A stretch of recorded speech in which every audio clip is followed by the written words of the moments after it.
A two-lane past a shot-up county sign, squeaking of a backyard screen door, letting you know that it's The Putnam Personalities podcast exists to highlight the good, the positive, and the inspirational in our community. This episode is not an endorsement of any political or religious ideology. This podcast is a simple interview to get to know our friends, neighbors, leaders, and colleagues on a more personal level. Sit back, grab some sweet tea, and enjoy today's interview. Sounds like home to me. All right, here we go. Well, Brian Smith. Did I get that right? Yes, sir. I'm just kidding. I know. Yeah. This is kind of interesting. So today we're in your house. Yes, sir. And normally, in the past, we've stood on the side of the road on Highway 20 and prayed. Mhm. I was walking one day and you stopped and came and chatted with me, and we had a little word of prayer out there. That was fun. And but I guess the school is the place where we talk the most. That's where we start our relationship, really. Yeah, It Interlochen was in High the- School. Yeah. At the time, it was Go Interlochen High Rams. School. Yeah, Yeah. Go Rams. Yeah. And we were there, and I do the Bible study on Wednesdays with the students that want to come during lunch. And I got to meet you. One day you came to me and said, "Hey, Pastor, can we talk?" And I'm like, "Oh no, what happened?" You know, anytime a police officer comes and wants to talk, you're like, "Great, what'd I do this time?" You know. But no, you came and we just had a good conversation about the Lord and talked about your faith a little bit. Mhm. And we prayed. And throughout the year, you and I had some more conversations. And I remember one day I walked in and you kind of seemed really distraught. And you had shared with me that you thought your cancer was back. Mhm. And so that's something we prayed about. And now, just to kind of open with that and kind of get that out, you do have cancer. Mhm. What kind of cancer do you have exactly? A couple of different types. Well, it's all one type. It's lymphoma, which is Okay. a blood cancer. But I have two specific types of lymphoma. Diffuse large B cell, which is the one that's we're concerned about right now, which I'm getting treated for. Is very aggressive, and it's treatable. It is curable. Just it all depends on a lot of different factors and stuff. But that's the one that's given me a lot of issues right now. I also have chronic lymphatic leukemia, which is not curable, but it is something that they can keep dormant, Okay. or they can treat and kind of put to sleep. Doctors say that I'll always have that, and every once in a while it'll kind of rear its head, ugly head and stuff. But they can treat it with different types of chemo and stuff like that to put it back to sleep again. So you're starting some treatment next week. Is it? I know it's CR. it's CAR-T, CAR-T. Okay, that's right. Is Kind of explain to me what you did on the phone. I loved your analogy of it. That was pretty interesting. basically you're with the blood cancers and stuff.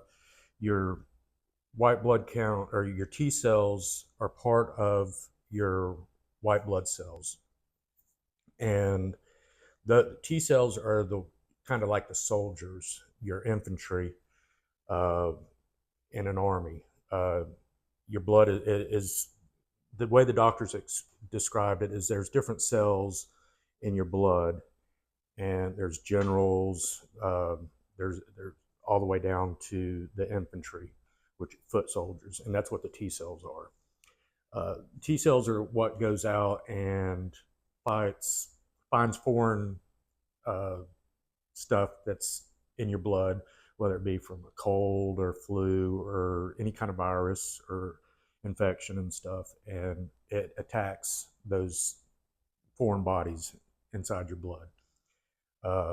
My T cells are so weak and so laid back. The way I describe it is my cells are kind of like what you would think Bob Marley, Snoop Dogg. They're just kind of sitting back, relaxed, smoking the dope. and just peace, as the cancer cells go by. Right. They don't care. They don't pay it any attention. That's and it's funny, but that's basically what's happening. Now with the treatment that I'm getting, they took a sample of my T cells out about a month ago, and they sent it to a specialized lab where they add some kind of it's medication that they've grown in this lab, and they attach it to those T cells, and it turns the laid back cells that just want to sit around and do nothing into a very aggressive, almost like an Incredible Hulk. Makes them super strong, super aggressive, and they go out and they seek out anything that's not supposed to be anything bad inside your blood, and they attack that and kill it. Right. So that's what's fixing to happen. I'm fixing to get those back. They're already back. Everything looks good on that. So we're recording this on July 16th. So this is going to be happening next week. The 22nd is going to start the process of getting the CAR T treatment. The process has already started. I've had several procedures, several surgeries and stuff since February, when I was first diagnosed again with reoccurring cancer. July 22nd, which is next Monday, I go back, see the doctor one last time, make sure that I'm healthy enough to receive these cells back, because it is going to take a toll on me. My body needs to be healthy enough to be able to fight that off. And so Monday, I'll be seeing the doctor and having some blood tests and stuff, make sure I'm healthy enough. Wednesday, surgery again, having a main line put in my chest to receive the medications and stuff that I'll be receiving, and chemo and stuff. And then chemo, that's on Wednesday. Thursday, Friday, and Saturday, I'll have a depleting chemo treatments all day up at the hospital, Mayo Center in Jacksonville. And then Sunday, I'll have off to rest. And Monday, I'll be admitted around noontime. And then Tuesday, I'll receive my T cells back. Okay. And so I'll be in the hospital for a couple of weeks after that. They'll be monitoring how my body reacts to it. It's up in the air. It's in God's hands, what happens. And then if healthy enough, they'll release me after a couple of weeks, and I still have to stay a couple more weeks within just a few minutes of the hospital. So I've got a hotel room up there for a couple of weeks afterwards that we'll have to stay at and do follow-ups at the hospital and stuff. So I'm going to release this video, most likely will be next Friday. So next Friday, when this releases, you have already gone through everything. You have gone through a whole week of different transitions. And then, so this gives people that know you an opportunity to pray for you and know where you're at, and kind of stage your events a little bit. You don't have to answer all the questions, everybody. Where are you at? Why don't you answer my call? Yeah, I think everybody that I work with at the Sheriff's Department and stuff, everybody's aware of everything. My wife keeps everybody posted on treatments and schedules and stuff like that. Good. So everybody's good. Well, that's a blessing. Yeah, it is, and the outpouring of love and support and prayer is very humbling, but very encouraging. Yes, sir. And stuff. So, yeah. It's good talking with you. I've enjoyed our conversations over the last couple of years, and you did move schools. You were at Crescent City for a while, I believe. I know you were regional. Isn't that right? You went to regional? I initially started out at Interlochen, and I was out there, and then I live on the south side, or in Putnam County, it's the east side. But lived down here towards Crescent City, and the commute time and everything, we had some openings. I moved to a East Rover, so I cover several schools on the Okay. east side of Putnam. Good. So I cover from Palatka to Palatka High School all the way to Crescent City Awesome. and stuff. So So you've had a chance to meet a lot of students. I remember when we were at Interlochen one time, you were kind of stressed out because if I remember correctly, you had one of the kids kind of buck up against you a little bit, and you had to kind of like, of course, you have sometimes use force, and of course, never crazy, but I kind of, but knowing your story and your background a little bit and more about you, and to think that some kid would like that would just like, oh yeah, I think that's kind of cool about your story too. We're going to talk about that today because you've kind of shared with me some of your past, and so you are an employee of the Putnam County Sheriff's Office. yes, sir. Proud employee. Yep. Yeah. And I know the people there love you for sure. Absolutely. Got a lot of friends there. We pray It's for you. family. Yes, sir. But with that being said, before you worked for Putnam County Sheriff, you told me you had been on a couple TV shows as well. Tell us about those a little bit. Well, I mean, my whole life has been very interesting. I was born and raised in Daytona Beach. Okay. Went to school down there, and from there, as soon as I graduated high school, I joined the Navy and went off to see the world. And that was in 1989. Not to tell my age or anything, but during that time period, things were pretty volatile in the world stage. Got to deal with Panama with General Noriega down there, and Operation what was it?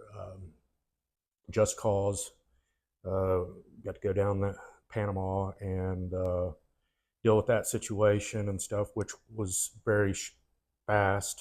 And then as soon as that was over, I believe that was in 1990, then in 91, Operation Desert Shield started over in the Middle East, and with Saddam Hussein in Iraq invading Kuwait and stuff, and which turned into Operation Desert Shield or Desert Storm in January of 1991. So went over there and dealt with that, the first Gulf War and stuff. So What did you do in the first Gulf War? Where were you stationed, or I was on a ship. what are you allowed to talk about? I was on a ship. I flew search and rescue, swimmer. So I got to fly around a lot, and was off my ship, and got to spend a lot of time on land at different bases and stuff. Really, I've been all over the place. Mediterranean. Of course, we went in through the Mediterranean, then the Suez Canal, and into the Gulf. So everywhere from France, Turkey, Israel, Iraq,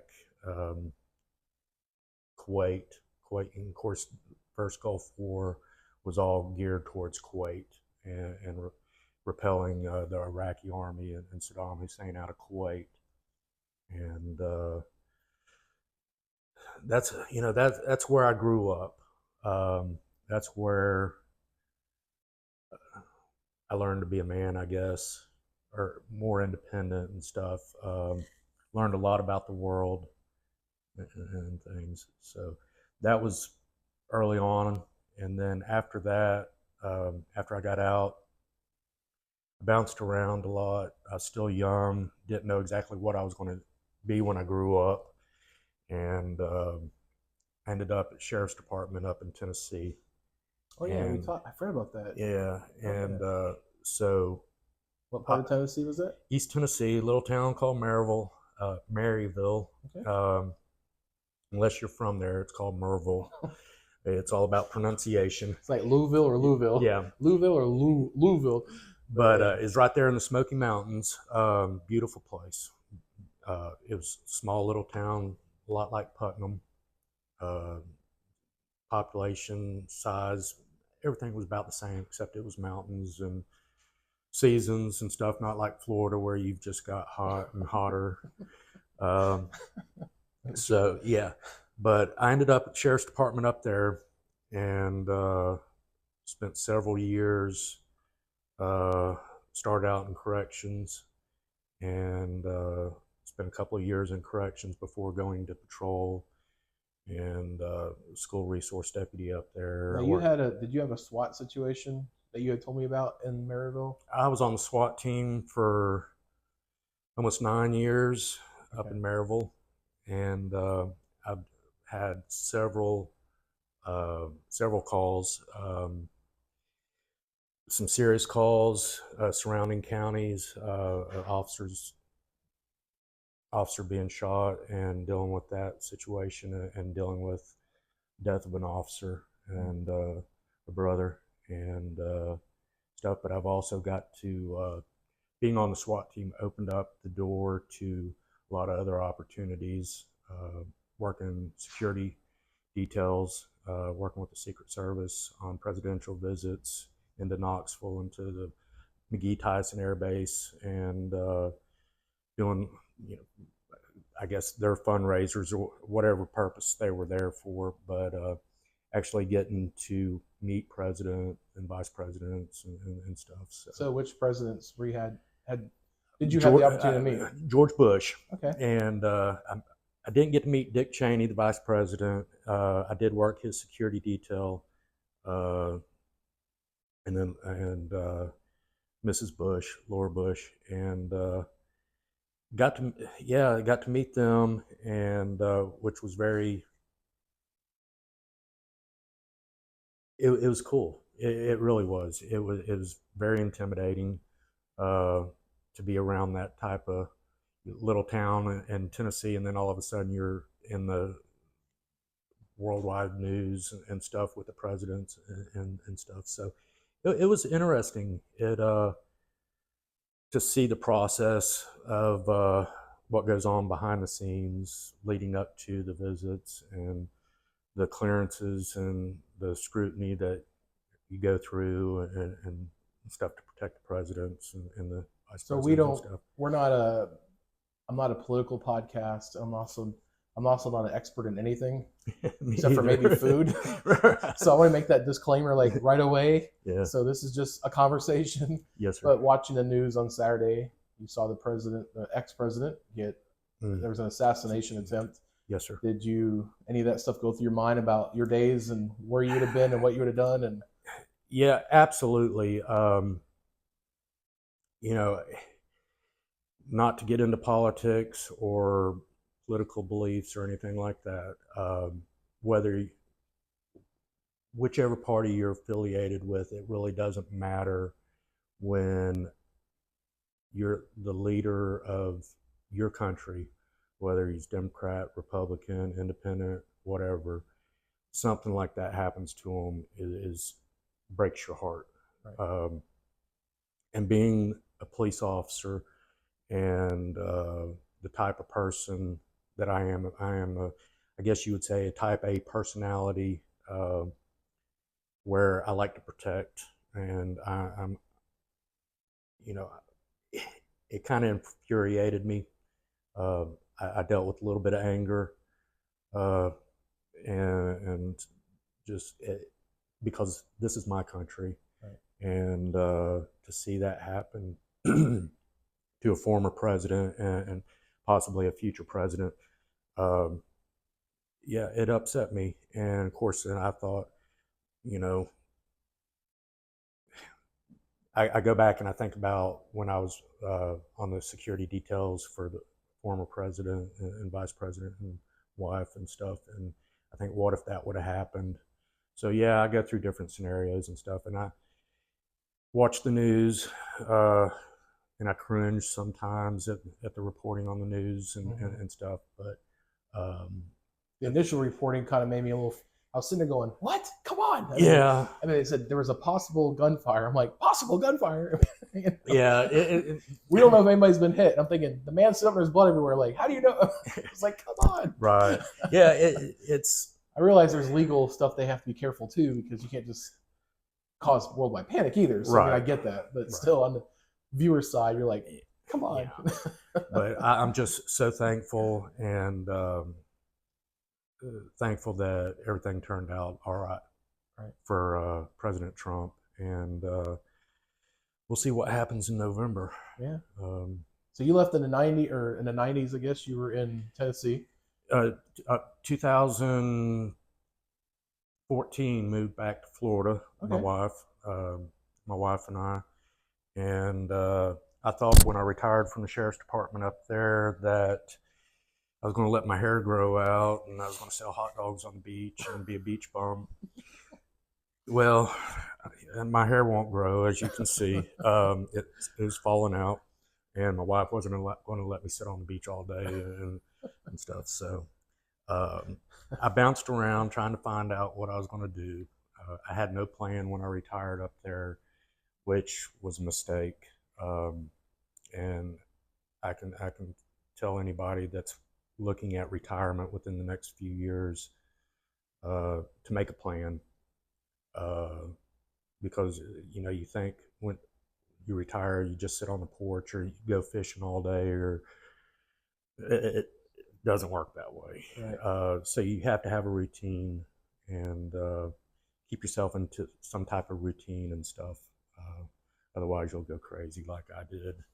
Before we go that far, though, you were on some shows. Were those shows that you were on, were they up in Tennessee, or were they somewhere else? Tell us about those two. Those are fun. Being in law enforcement has been a blessing and a curse. It's one of those love-hate relationships. I love my job, but sometimes I hate it too. Parts of it. But it opened up a lot of doors, and I got to meet a lot of interesting people. I got to travel the country with the sheriff's department up there and meet a lot of interesting people, and that's influenced me and made me a better person for knowing who they were and learning from their experiences in life. One of the doors was I actually got to act on TV on a couple of shows. I don't want to endorse anything in particular. Okay. You can say them. That's fine.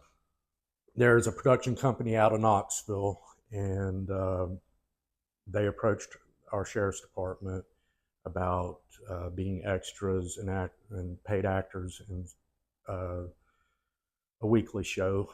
And at that time, it was Homicide Hunter with Detective Joe Kenda out of, I want to say, Colorado. I believe it was Denver, Colorado. He was a retired detective that solved hundreds of homicide cases. Very interesting man, very knowledgeable, and an expert in his field as a homicide detective. And anyways, each show was geared towards a case. So I got to work on several different episodes. And the best episode was season 2, episode 2. I think it was Gathering of the Evil was my big premiere, where I actually had speaking parts, and I played a crime scene detective. Oh, and I thought you were just like, okay, cool, this is cool. I didn't know that. Yeah, okay. So it was fun. It sounds cool. Being there and seeing how a movie or TV show's made and stuff, it doesn't start at point A and end at point Z. Right. It jumps. It might start at point M and then go back to C and then X. So it's done in segments. So it was interesting to see that and be part of that and stuff, and actually got paid. So I can say I'm a paid actor. Do you remember any of your lines? No, you don't have to. I'm just kidding. I believe I was down at the bottom of a cliff with the victim, which was deceased, and which was another actress. It was a female actress, and I looked up at the top of the cliff where the detective was, and I said, "Lieutenant, I believe you're going to need to come down here." And I believe that was part of it. But there's a lot of other parts where I'm flipping the body over and examining the Right. crime scene and stuff like That's that. interesting. So yeah, it was there was quite a few takes. Well, I learned something years ago when I lived in St. Pete as probably a teenager.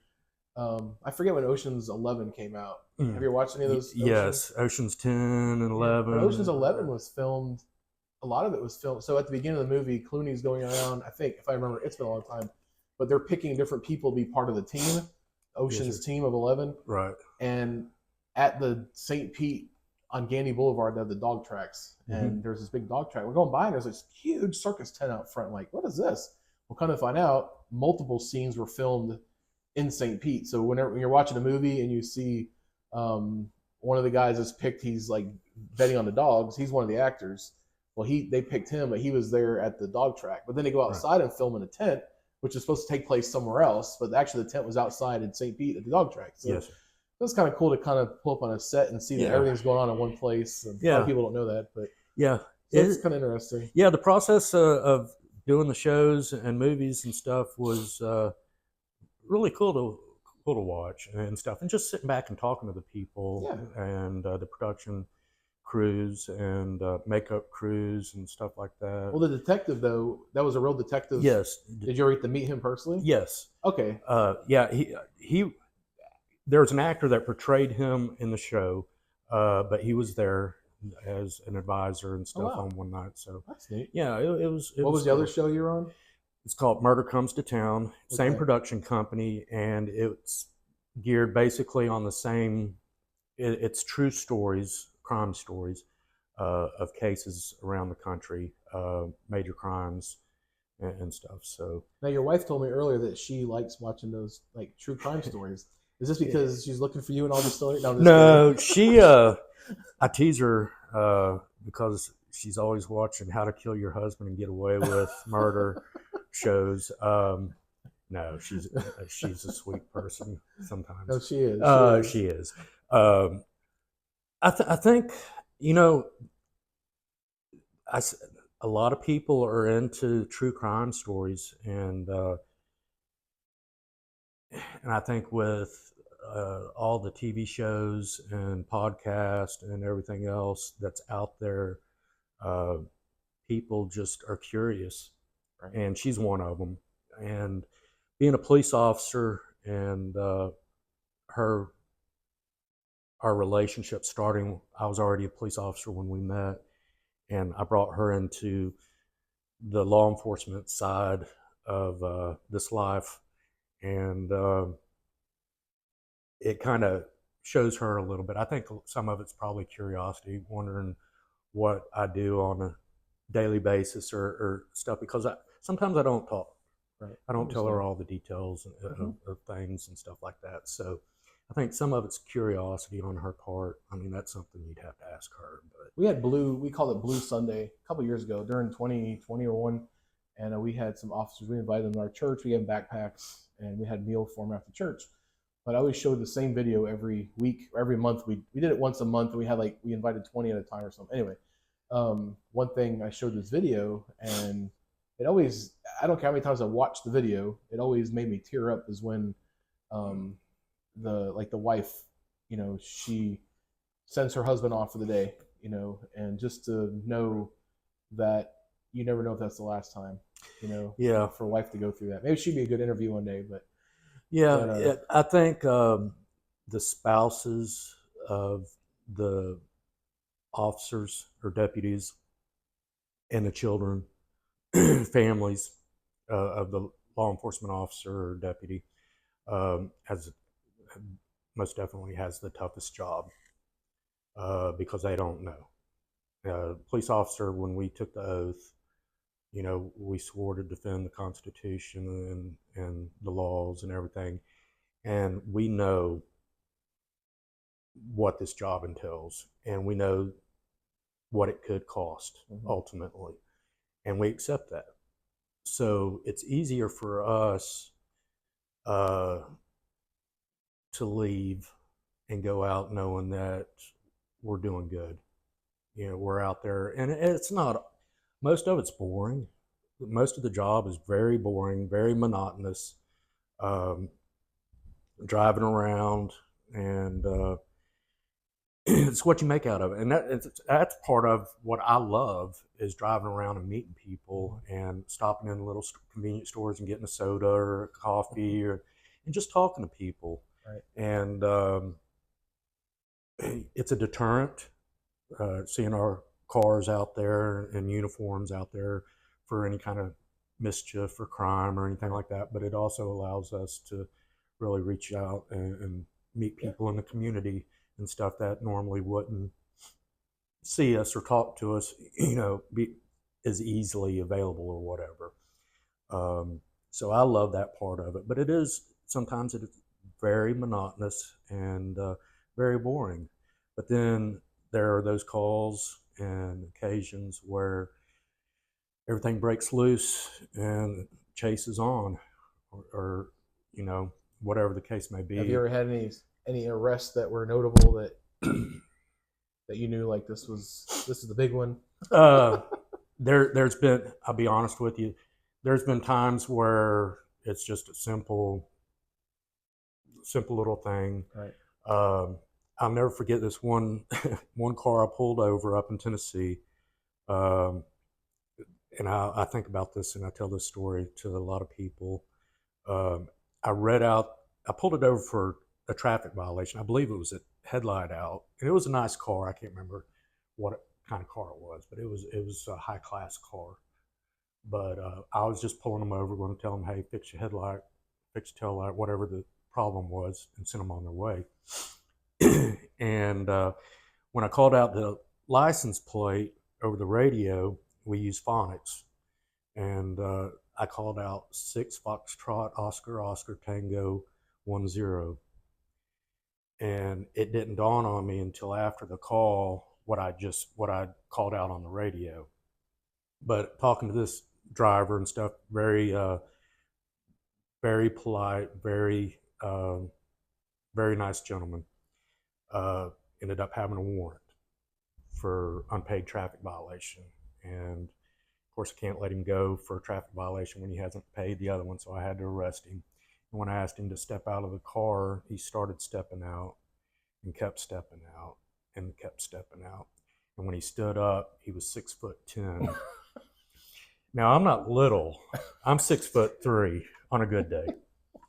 But when I'm looking up at another 7 inches above me, and this guy outweighed me by quite a bit, very athletic. I'll be honest with you, my knees got a little weak, and I was like, oh no. And it dawned on me what I'd read out on the license plate: 6 Foxtrot Oscar Oscar Tango 10 means 6 foot. And luckily there was no, very polite guy, and got everything taken care of, and very respectful. And I treated him like I'd treat anybody else, with respect. Yeah. And because we put on our pants the same way, one leg at a time. Doesn't matter if you're an officer or a criminal.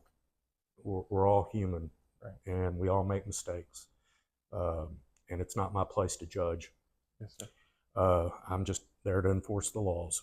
Yes, sir. And but yeah, that one stands out where I was a little. It turned out great. I was a little weak in the knees, and I was very thankful to get the handcuffs on him and get him in the car Without incident. By myself. Yes. So you've traveled, like, just talking now, you've talked about traveling all over the world, mm-hmm. but most of it was on duty for something. But yeah. But you've been on a missions trip before too, right? Absolutely. You've told me this story before. I'm very involved with the church up there, and I had the opportunity to go on a mission trip to Panama, to the Darien Gap. I want to say it was 2004. I believe it was 2004. It might have been the beginning of 2005. I think it was Christmas of 2004 is what it was. I went down. It's called Christmas for the Kids, and the church, several churches up in Tennessee, had been saving up all year, buying Christmas gifts to ship down to the Darien Gap, which is it's a jungle between Panama and Colombia. Okay. And it's a dense 3 canopy jungle. It's probably, I think it was listed as one of the, if not the most dangerous place in the world, just for the fact that it's so far out there, out of civilization, and there's a lot of drug running and stuff from Colombia and stuff that goes on in there, kidnappings and stuff like that. But I got to go down there for that, and I was excited, and I got to spend a week down in the Darien Gap, and got to go down there with the children and take these gifts and dug out canoes. And some of the villages that we went to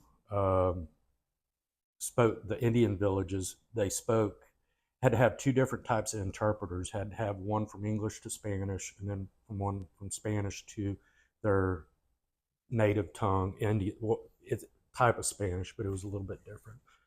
But I actually got to preach and tell the story of Jesus's birth. Oh, cool. And so that was interesting. And then handing out gifts, which were, most of them were like from the Dollar General, just little cheap things that kids in America don't want to play with. Right.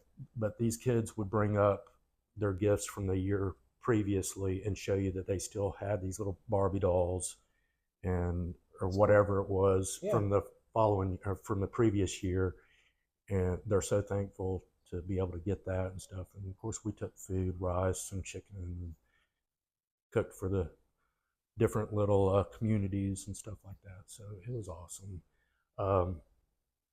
Almost got kidnapped. And that's going to lead into like you can't even go somewhere on vacation and then all of a sudden, boom. Yeah, right. We were in a village, and I cannot remember the name of the little village. And just so happened that there was a Panamanian, there was a patrol always in the mountains. And I cannot remember the name. It's like the El Forestal Policia or Policia del Forestal. It's a special, it's a military, like an army. And they patrol the rivers and stuff in the Darien Gap, trying to keep the drug dealing, drug smuggling and stuff from coming into Panama there. Colombia has a terrorist group called the FARC, F-A-R-C, which is on the terrorist watch group or watch list and stuff. And they specialize in kidnappings and ransoms and stuff in that area, in that region. They found out that we were in the Darien Gap, Americans. There was 3 of us, and they were coming out. They were coming to get us, and there was actually a shootout on the outskirts of this village. And come to find out, the patrol was in that area, was coming out and swapping with another patrol. They go in for 3 weeks at a time. And this group out of Colombia, the FARC group, found out, and they were coming to get us, and just so happened to be a patrol there, which thwarted. I don't know what all occurred in that village, but they, one of the soldiers rushed over to our interpreters and sponsors and stuff and said, "Y'all need to go now." So we loaded up the canoes and we headed back to the village we were staying at, which was a couple of hours away. And it just so happened that when we got to the village where we were staying at, the other group of soldiers that was relieving the group that was defending us was coming into the Darien Gap and knew what was going on. So that night we stayed in this little dirt-covered church, the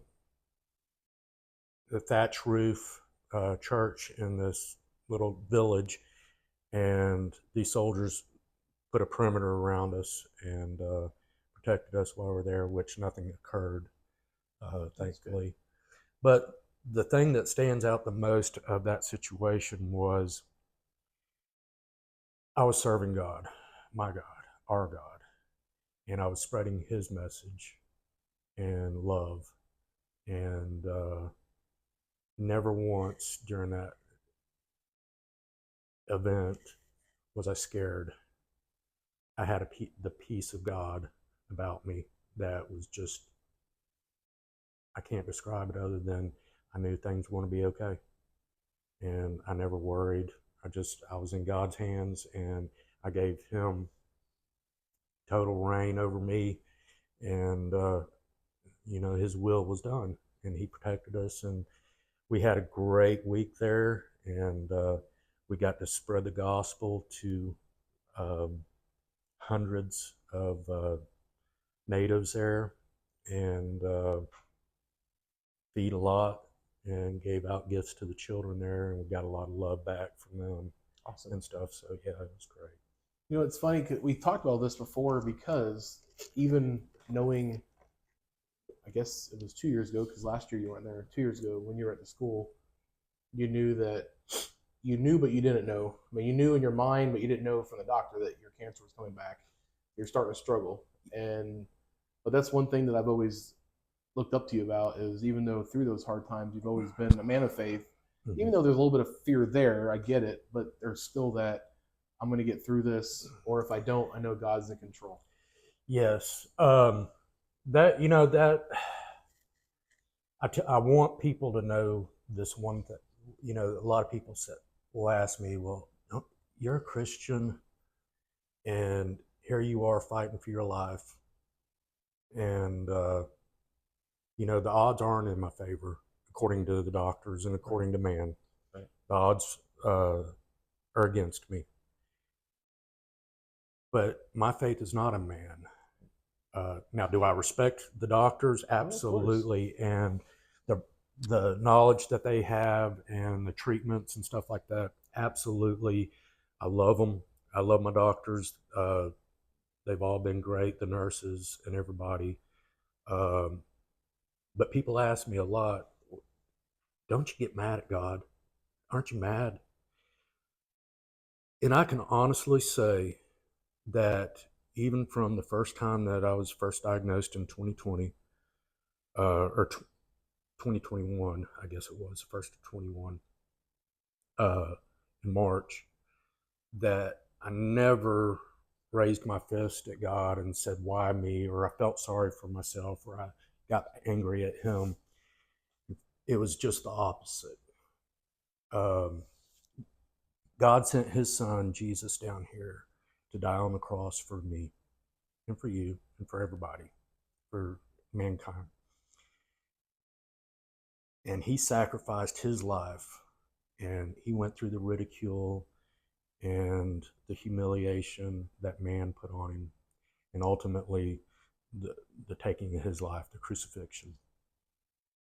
And if Jesus can do that for me, if God can do that for me, then this is my cross, and I'm going to carry it, and I'm going to do it praising him. Because I know ultimately God wins, no matter what the outcome is, whether I'm cured or I live to be an old man, I end up in heaven because of my faith. If I die, if my physical body gives out and can't handle the cancer and stuff, the cancer beats my body, I end up in heaven. So ultimately, I end up with my Father. So this is my cross, and I'm gonna carry it. And in the process, I'm going to tell people how much I love them. When I first got into law enforcement, military, and my younger days, I thought I had to be big, bad, macho. I was this, SWAT guy, tough, the camouflage and the guns and the body armor and all the cool cars and stuff like that. Thought I had to have this kind of John Wayne attitude. Couldn't allow things to bother me. Couldn't show fear or tears or emotions or anything like that, because you got a job to do. But I learned over the years, and I'm thankful to have gone through what I've gone through so far with the cancer, because it's softened my heart up again, and it's shown me that it's okay to be a man and to cry. It's okay to be big bad policeman looking cool and all this cool gear and stuff like that. It's okay to see a strange man that's hurting and wrap your arms around him and say, hey brother, I love you. Jesus loves you. To pray for him or to show him some compassion. So I'm thankful for that. And it's opened up the door to me sharing my testimony with a lot of strangers. North Florida University, got to go speak at a conference up there for first responders from all over the state and country. I've been at church, able to go to churches and give my testimony, and churches that were praying for me and say, prayers are answered, and here I am, and stuff. So it's allowed me to share my testimony, and for that I'm thankful. Now, I wouldn't wish this on my worst enemies, Right. but for me, I'm not going to let it get me down. Now, I do struggle. I have my good days and bad days. Yeah. There's days where it's hard for me to get out of bed, physically and emotionally, and stuff. But having a God-fearing wife, Christian wife, and family, and support group, friends, because to me, everybody's family. Right. I've never met a stranger that wasn't family. To have that support when I do get down, they pick me back up, or they kick me in the butt and tell me to get up and stuff. So I like we talked a few weeks ago. I hadn't heard from you in a little while. And I finally got your number again, and we talked. And then you told me you're getting baptized. Now I know you don't believe baptized sends you to heaven, but you want to be baptized again just to let people know that when you're gone, that you weren't ashamed of who you were, you weren't ashamed of your faith, that you are a Christian and you're willing to walk that road. absolutely, And I appreciated that. That was pretty interesting. Yeah, it's I was saved and baptized as a young boy, in Daytona, First Baptist of Daytona. My grandfather was a deacon, Sunday school teacher, my grandmother. So I was raised in a Christian church and Christian environment. I strayed over the years. I've strayed from time to time, and through the rebellious teenage years, even into adulthood and stuff, backslid, and but I've never lost my faith. I've always found God waiting on me again with open arms and forgiveness and love. But yeah, I was baptized and saved as a young child, and I knew I know there's a chance that my time's limited. How limited, that's in God's control. But I didn't want to take the chance in not having the opportunity for me to tell everybody everything's good, I'm going home to be with Jesus. Because I've lost a lot of people in my life. Not a lot, but I've lost quite a few that I've wondered, I hope they knew Jesus. Right. And even to this day, it's like, I don't know, and I didn't want people wondering that about me.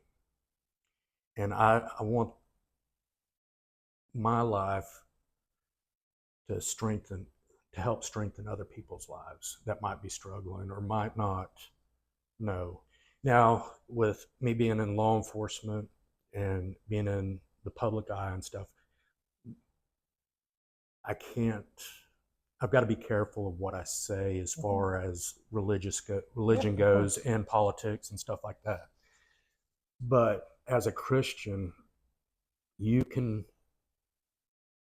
help influence people that meet you by the way you live, by the way you act. Right. without saying I'm a Christian, or without saying I'm an atheist, Right. or whatever you are. It's how you live and how you treat people and stuff, which truly influences people. Words are cheap. You know, we've all been lied to and Oh, yeah. stuff, but actions speak louder than words. And it's When I was a kid, we had a phrase that I think our pastor used a lot. He says, "Your walk talks and your talk talks, but your walk talks louder than your talk talks." Yes, And sir. So, you know, a person being a Christian, the way they walk, their attitude, their presentation says a lot more than, "Hey, I'm a Christian." You know, right. So sometimes one negates the other if you're not careful. Yes, sir. So, Yeah. in people's minds, anyway. Yeah. So, as a police officer, I get to meet a lot of people, and I interact with a lot of people, and a lot of them is under negative circumstances. So, my being positive and treating them with respect and treating them as a human being and stuff, no matter what they've done, I think speaks volumes. And because I've gone on calls where I was the John Wayne attitude, and I've absolutely destroyed relationships just with the way I acted and stuff in my younger days. The Bible states to love our neighbor as ourselves, and it Yeah. never says, you know, love your neighbor unless they are this, that, or the other, or you know, it's very blunt. Love your neighbor as yourself. Yeah. And it doesn't matter what position you have or what addiction someone has. We're supposed to love one another. Absolutely. And it hurts. It hurts to see people struggling. And, you know, luckily in Putnam County, there's a lot of programs and stuff with addictions and recoveries, whether it be alcohol or drugs or whatever, emotional. There's a lot of programs out there, and working with the sheriff's department and stuff, we know where to send people or help people and stuff like that, other than slapping them on the wrist or taking their freedom away and putting them in jail, because that's not always the answer. Right. But as a Christian also, we know God's love and mercy forgives, and he can set us free and stuff. So there's a lot of prayers that are being said for people that they don't know about, that's said quietly as I'm driving them to jail or meeting with them on the side of the road or at their home or wherever the area is. So yeah, it's this job is, I love it. Absolutely love it.